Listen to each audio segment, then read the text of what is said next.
पंडित दीनदयाल उपाध्याय नगर में एक मुहिम छेड़ी गई थी 6 लेन की, और लगातार उस मुहिम को लेकर आगे बढ़ रहे थे। हमारे साथ जुड़े हैं संतोष पाठक जी, एडवोकेट हैं। इनसे जानने की कोशिश करेंगे कि अभी नगर में जो डिमोलिश हो रहा है, लोगों का जो सड़क के किनारे दुकानें हैं वो डिमोलिश हो रही हैं, तो उसी क्रम में लोग हाई कोर्ट भी गए हुए थे। और हाई कोर्ट का बिना आदेश आए हुए ही वहाँ पर कुछ मीडिया वाले या फिर यूट्यूबर्स जो भी हैं या सोशल मीडिया पे जो लोग एक्टिव रहते हैं, उन्होंने लगातार जो है कि खबरें या इस तरीके से भ्रामकता फैला दी कि 110 फीट जो है वो अब जाएगा, यानी कि डिमोलिश होगा, जिनकी भी मकानें हैं या दुकानें हैं वो जाएगा। तो उसमें कितनी सच्चाई है, उस जो अभी ऑर्डर हुआ है वो कितना सच्चाई है, मतलब धरातल पे कितना है, वो जानते हैं संतोष पाठक जी से कि क्या उसमें सच्चाई है। क्योंकि आप संतोष जी, आप खुद एक वकील हैं और इस मुद्दे को आप लगातार उठाते रहे हैं। हालांकि लोगों का जैसे आम जनमानस और नगर का एक विकास तो हो रहा है, लेकिन लोगों का नुकसान भी हो रहा है, जा रहा है। हालांकि वो लोग काफ़ी समय से उस ज़मीन पर रह रहे हैं। कुछ लोगों का कहना भी है कि उनकी नंबर की ज़मीनें हैं, ठीक है। तो कितनी सच्चाई है कि जो 110 फीट की पहले अफवाह, हम लोग पहले ये बात करेंगे कि जो अफवाह है वो कितना सच है कि 110 फीट जो है वो डिमोलिश होगा। देखिए, पहले तो आपके सभी दर्शकों को मेरा नमस्कार। जो 110 फीट की इसमें बात नहीं है, इसमें PWD के ज़मीन की बात है। हम लोग आज से करीब 1.5 साल पहले जब थाने में बैठे थे, हमारी मीटिंग हुई थी प्रशासन के साथ, PWD के अधिकारियों के साथ, तो ऑन कैमरा PWD के अधिकारियों ने कहा था कि हमारी ज़मीन कहीं 120 फीट है, कहीं 90 फीट भी है। एक एवरेज माना गया था कि 110 फीट एवरेज ज़मीन है PWD की, GT रोड के दोनों तरफ। हालांकि हाल में नपाई भी हुई, नपाई में भी स्पष्ट हुआ। हमने कुछ कागज़ भी अपने फेसबुक पेज पर डाला था, जिसमें 30 मीटर डिवाइडर से दाहिनी तरफ और 30 मीटर बाईं तरफ, दोनों पटरियों में 30-30 फीट ज़मीन PWD की पाई गई। ये मेरा वर्जन नहीं है, ये राजस्व अधिकारी और PWD के जो अधिकारी थे उनकी उपस्थिति में ये नापी कराई गई, उसका सजरा से मिलान भी कराया गया। तो इतनी ज़मीन हर जगह पाई गई। तो जो पाई गई तो हाई कोर्ट ने ये कहा कि 110-120 फीट की ज़मीन। मेरा सवाल ये है कि जैसे अभी जो सोशल मीडिया पे चल रहा है, जो आप बोल रहे हैं मैं उस पर भी आऊँगा, लेकिन अभी सोशल मीडिया पे जो चल रहा है ये सही है या गलत है, बस ये कहना चाह रहा हूँ। सोशल मीडिया पे 110 फीट जो एक्यूरेट चल रहा है वैसा नहीं चलना चाहिए, वो गलत है। कहीं कहीं 120 फीट भी है। तो सोशल मीडिया वाले तो चलाते रहते हैं, एक तरीके से ये अफवाह माना जाएगा। हाँ, उनकी अपना स्थिति है, उसके बारे में मुझे नहीं कहना है। मैं सिर्फ ये कहना चाहता हूँ कि ये जो आदेश था माननीय उच्च न्यायालय का, तो इस आदेश में जो भवन स्वामी थे, पहले तो वो गए चीटिंग करके। वो भवन स्वामी नहीं, दुकानदार हैं। जब दुकानदार हैं तो दुकानदार के रूप में जाना चाहिए थे। पूरे जो रिट फाइल की वो भवन स्वामियों के रूप में उन्होंने वहाँ अपनी प्रस्तुति की। भवन स्वामी नहीं है। दूसरी बात यह है कि 38/1 अराजी नंबर जो बताया गया, 38/1 पर स्वामित्व भवन स्वामियों का माननीय हाईकोर्ट ने नहीं माना, क्योंकि जो PWD ने अपना कागज़ प्रोड्यूस किया वहाँ पे माननीय कोर्ट में, तो माननीय कोर्ट ने सिर्फ इतना कहा कि एक आदेश आया हुआ है 6 नवंबर 2024 का माननीय सुप्रीम कोर्ट का, उसमें 5 प्रिंसिपल्स दिए हैं कि कोई भी रोड वाइडनिंग होगी, स्ट्रेंथनिंग होगी, तो ये प्रिंसिपल फॉलो करना प्रशासन के लिए ज़रूरी होगा। तो ये लोग बोल रहे थे कि हमको नोटिस नहीं दी गई प्रॉपर वे में। मुगल सराय के जितने दुकानदार बंधु हैं ये बोल रहे थे। तो कोर्ट ने सिर्फ इतना कहा कि आप तोड़ फोड़ करने से पहले उनको प्रॉपर वे में नोटिस दीजिए और उनको सुनवाई का अवसर दे दीजिए। तो इसके अलावा और कुछ नहीं कहा। और वो बोली है कि आप सुनवाई का अवसर देने के पश्चात आपकी ज़मीन तो आप ले सकते हैं। तो इसमें कहीं रोक नहीं है, 110 फीट की भी बात नहीं है। पूरी ज़मीन जितनी है वो PWD विभाग ले सकता है। मैं तो व्यापारी बंधुओं से शुरू से ही जिस दिन मैं अनशन पर आर्य समाज मंदिर पर बैठा था अपने साथियों के साथ, उसी दिन से कह रहा हूँ कि ये चक्कर में मत पड़िए कि हमारा 10 फीट 20 फीट बच जाएगा। वो चक्कर में पड़ना बेकार है।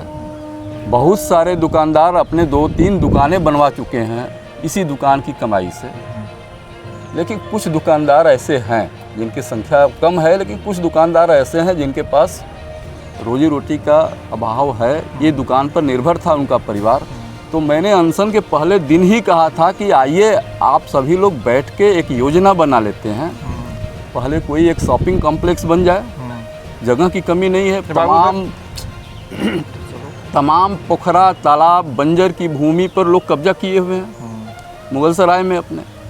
तो कोई एक ज़मीन बढ़िया से चिन्हित करके जो मार्केट के आसपास हो, वहाँ एक शॉपिंग कॉम्प्लेक्स बन जाए। उस शॉपिंग कॉम्प्लेक्स में जो दुकानदार वास्तव में जिनके पास रोजी रोटी का आय का कोई साधन नहीं है, उनको प्राथमिकता के आधार पे दुकानें एलोकेट कर दी जाएं, दे दी जाएं, उनसे किराया लिया जाए, सरकार को आमदनी भी होगी। लेकिन कुछ इसमें तथाकथित नेताजी लोग हैं, वो आ गए और दुकानदारों को भड़काए कि नहीं, आप लोगों की दुकान जैसे है वैसे ही रह जाएगी, बरगला दिए। और मैं अभी भी कहता हूँ कि मैं सभी व्यापारियों के साथ हूँ। मुगल सराय अपना भी है, कहीं कहीं हम लोग जाते हैं तो सारे लोग अपने ही हैं, कोई अलग से कोई है नहीं। उनको भी कहता हूँ कि अभी भी अवसर है। PWD की ज़मीन का बहुत भरोसा मत करिए, आइए देखते हैं कहीं शॉपिंग कॉम्प्लेक्स बन जाए, वहाँ पर बसाया जाए, सब लोग हंसी खुशी से खुशहाल रहें। इसमें किसको आपत्ति हो सकती है? हम तो शुरू से मांग कर रहे हैं। लेकिन कुछ नेताजी लोग जो हैं, नहीं आओ तुम्हारा 10 फीट बचवा देंगे, तुम्हारा 5 फीट बचेगा। इसमें ये व्यापारी बंधु उलझे हुए हैं, जो ऐसा होना नहीं चाहिए। ये आप लोगों का अहित कर रहे हैं। मैं आप लोगों के लंबे भविष्य के बारे में सोच रहा हूँ कि आपके पीढ़ियों का भविष्य कैसे सुरक्षित होगा। इसके लिए एकमात्र उपाय है कि आपको कहीं विकल्प दिया जाए, इसके भरोसे मत रहिए। तो अभी ये लोग कोर्ट में भी गए थे, तो ये मुआवजे की मांग को लेके गए थे या फिर दुकान के लिए, मतलब इस तरीके के डिमांड उसमें कुछ है क्या कि हमें कुछ कहीं पे व्यवस्था अलग से दी जाए या मुआवजे की बात की जाए? पूरे आदेश को मैंने पढ़ा है, उसमें मुआवजा देने की कहीं कोई बात है ही नहीं, कोई जिक्र नहीं है। मुआवजा देने की बात तब उठती है जब आप अपने ज़मीन पर मालिकाना हक साबित करने में सफल हो जाएंगे। जो 38/1 आप कह रहे हैं, तो उस पर मालिकाना हक नहीं है उनका। 38/1 को स्वामी नहीं माना है, दुकान माना है हाई कोर्ट ने कि दुकानदार स्वामी 38/1 के नहीं हैं। अच्छा।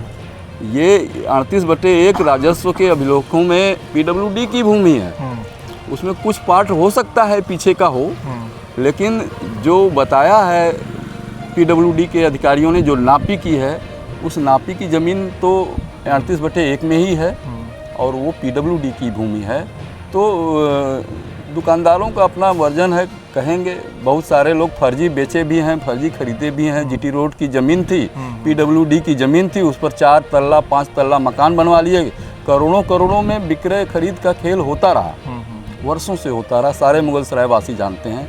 और आज जब एक योजना अपने नगर में है, एक सुंदर नगर बनाने की तरफ अपना पंडित दीनदयाल उपाध्याय नगर जो है बढ़ रहा है, एक सड़क चौड़ी मिल रही है, यहाँ जाम की समस्या है, वर्षों से है। यहाँ एम्बुलेंस फंस जाती है, बच्चों की जो स्कूली बसें हैं, इस समय गर्मी है, तड़पते रहते हैं बच्चे। तो इन बच्चों का ख्याल किसी तथाकथित नेताजी लोगों को नहीं आ रहा, एम्बुलेंस का ख्याल नहीं आ रहा। जाम लगे, लेकिन इन लोगों को है किसी तरह से इन लोगों को बरगलाया जाए, व्यापारी बंधुओं को, जो बहुत संख्या नहीं है। तो हमको ये सोचना पड़ेगा कि क्या 150 लोगों के लिए पूरे नगर को बर्बाद करके रख दिया जाए, या उन 150 लोगों को भी कहीं कुछ विकल्प दिया जाए और नगर जो है सड़क चौड़ा किया जाए। आप कह रहे हैं कि हम व्यापारियों के साथ हैं, लेकिन कहीं ना कहीं दबी ज़बान में होता है कि आप एंटी बिजनेसमैन हो गए हैं, मतलब व्यापारियों के विरोध में हैं आप। कहीं विरोध में नहीं है। मैं तो शुरू से, मेरा शुरू का बैनर देख लीजिए, पहले दिन का जो आर्य समाज मंदिर पर बैठा था, नीचे लिखा हुआ था कि व्यापारियों के लिए शॉपिंग कॉम्प्लेक्स बनवाया जाए। तो शॉपिंग कॉम्प्लेक्स बनेगा तो उसमें व्यापारी ही रहेंगे, संतोष पाठक थोड़ी रहते हैं। तो मैं शुरू से इन लोगों के साथ रहा हूँ, लेकिन शुरू से भड़काया गया इन लोगों को कि ये लोग आपके विरोधी हैं, व्यापारी विरोधी हैं। कोई विरोधी नहीं है, जो लोग हटेंगे उनके पीछे भी व्यापारी ही हैं, वो भी सड़क पर आ जाएंगे। उनको भी, उनकी भी वर्षों से अभिलाषा थी कि मैं भी सड़क पर आऊँ, मेरी भी बिजनेस चले। तो ये प्रक्रिया है, एक चलती रहनी चाहिए, ठीक है। और आप अगर PWD की भूमि पर हैं तो आज नहीं कल हटना पड़ेगा। तो मैं तो जो सच बात थी उसको बस बताया नगर को, मैंने किसी का विरोध नहीं किया, किसी के लिए कुछ बोला नहीं। हमको तो फेसबुक पेज पे आते हैं लोग, बहुत सारी धमकियाँ, मैंने सब कुछ कहते हैं, मैं किसी का जवाब नहीं देता हूँ। मैं जवाब इतना ऐसा व्यक्ति नहीं हूँ, ठीक है। कोई व्यक्ति अगर अपनी मानसिक स्थिति की वजह से कुछ कहता है तो वो उसकी अपनी मानसिक स्थिति है, उसमें मुझे कुछ नहीं कहना है। लेकिन ऐसे सारे लोगों को मैं ये बता देना चाहता हूँ कि मुझे मारेंगे तो मेरे महादेव मारेंगे, ऊपर वाला जो है ना वो मेरी रक्षा करता है, और उसके अलावा मेरा कोई कुछ बिगाड़ नहीं सकता। वकील हूँ, डरता नहीं हूँ। ये साफ ऐसे लोगों को मैं बता देता हूँ। और रही बात कि मैं उनके भी साथ हूँ जो हमारा बुरा चाहते हैं।